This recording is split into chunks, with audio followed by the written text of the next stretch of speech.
This person, this teacher, was put on leave at school because of a math quiz. Um, it says her name, so I'm just gonna say it. NBC News talked about it. Joanne Bolster. She's a language arts teacher in Cranford Burns Middle School. Middle schooler. And why was she put on leave because of the quiz? 10-question quiz on Friday. The students were confronted with such number of challenges as, quote, Tyrone knocked up 4 girls in the gang. There are 20 girls in this gang. What is the exact percentage of girls Tyrone knocked up? Wow. Is she making this relatable? I think she's trying to. In a very strange sort of way. City of Los Angeles High School Math Proficiency Exam. This is what this is. The math proficiency exam? Right? Wow. Oh, well, if you're talking about knocking up girls, you got my attention. She calls it a facetious quiz designed to parody the crime in the area. Well, really? To parody the crime in the... Yeah, she was trying to be a comedian. She said, "Hey, I was just being. It was parody, man. You know something? It was parody. You're a math teacher." This is such a great topic. This is just this is brilliant. This is unbelievable. One of the 8th grade parents, my son, he took a picture of it in class and texted to me. I couldn't believe it. She and her husband headed to the school demanding answers. And after an investigation, Bolster, who had a month to retire, was placed on leave. Because she's an idiot. Oh my gosh. Oh my God. Unbelievable. She's a strict teacher. We're so shocked. A veteran, that is just well, apparently she had a moment where she was clearly not thinking. Teacher in Mobile, Alabama. Oh, well, Alabama, the education system down there isn't really very strong. Well, whoa, that's really, really broad. My apologies to the 7 people who listen to us in Alabama. No, there isn't much investment in education in Alabama. Oh my Lord. So it's this is the Bill and Jason show. That's Hi. Bill. I'm Jason. But what this speaks to is not like how much is spent on education in different states. What this totally rings for me true about, and it speaks to performers. In performing, whether you're doing weddings or whether you're being a speaker or whether you're in a BNI, like all of that, right? Answer. Because, like for example, there was an attorney that I saw that was presenting, and and he was presenting in a business environment. Okay. And he had peppered his whole speech with jokes. To be funny. To be funny. Yeah. Somebody told him, if you're going to do a speech, be sure you get funny as money. Come on. Maybe. I don't know. And, and yes, humor's endearing. It can bring people closer. It can also push people away. Yes, right? So, all of his jokes were patently offensive. Like, one of the people in the room was the butt of one of his jokes. And he's not a malicious person. He's not out to, he's a very well-intended person. Right. Okay? And I kept asking myself as I listened to him, and the people in the group knew him pretty well, better than others, right? Because he was part of the group. Right. And it seemed like there was kind of just a lot of head shaking going like, what are you doing, man? What are you doing? I don't understand this, right?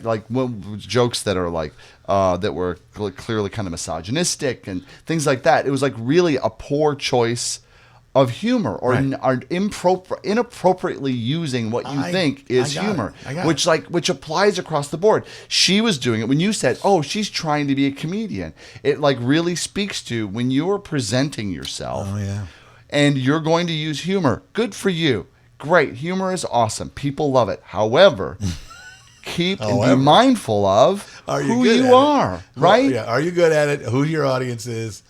And where you're coming from. How are you framed for them? Right. Are you an expert in some sort of way? And so what kind of humor do you want to use that is going to be something that is not just relatable, but actually frames you in a way in which you want? Well, and in really shorter terms, the first thing when my first program director looked at me and said, just in a very short sentence, what you just said, if you're not funny, don't try to be.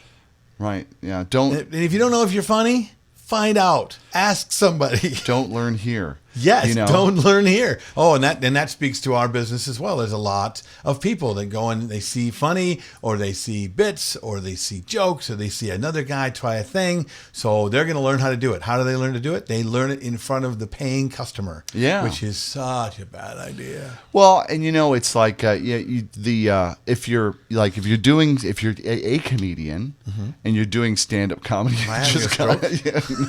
No, So keep going. The Scotch tape. I'm going to turn my back. Holding I'm the going to studio fix together. the studio while Jason continues his point. Hold on. So when you're a comedian, you go out and you try out jokes. That's part of being a comedian. Right. When you're everybody else who's doing something else, Right. then you want to like find out ways, and really good ways to find out what humor is going to work best for your speech, Right. for your presentation, is by taking an improv class, take a stand-up comedy class, or get some coaching from somebody who's in comedy to actually coach you on using the humor that's going to be best for you and that sort of thing. Well, and the or other any thing, performers, because look, Hamilton, who they just won a ton of Tonys a couple of weeks ago, they didn't write it, get together, read it once, and then try it out on an audience. That didn't happen. Okay, this guy worked for like 6 years working on the idea to get it written, and then they rehearsed for almost a year to be sure they had it done, and then they did it in front of audiences that didn't pay. like a test audience, For like weeks before they opened it on Broadway to the customers that are paying as much as $6,000, $7,000 a seat. Okay, they didn't just go, "Hey, I'm going to tell you about Hamilton." No, they worked it out. So, and they did that with a show that they're making $6,000 a ticket on, and we're willing to go in front of a customer and try a joke for the very first time when we don't even know, first of all, if the joke is funny or whether or not we are good at telling it. Yeah, that's what speaking to Rotary clubs are for. Yeah, well, honestly, oh, they look really offended by that one. All right, well, I won't be back, folks. Please forget my name. The Rotary clubs, though, too, And you're I'll go doing to it the usually next for Rotary. free, and they will allow you to work things out. Well, And if it's you go not in there- free. They give you breakfast. Oh, okay. Well, it better be a good breakfast because, hey, I'm not that good is what you got to say. And there are places you need to work things out. There's places you have to do it. And doing it in front of the customer who you say you've already got it down, as opposed to going to Rotary and saying, I'm working out a piece.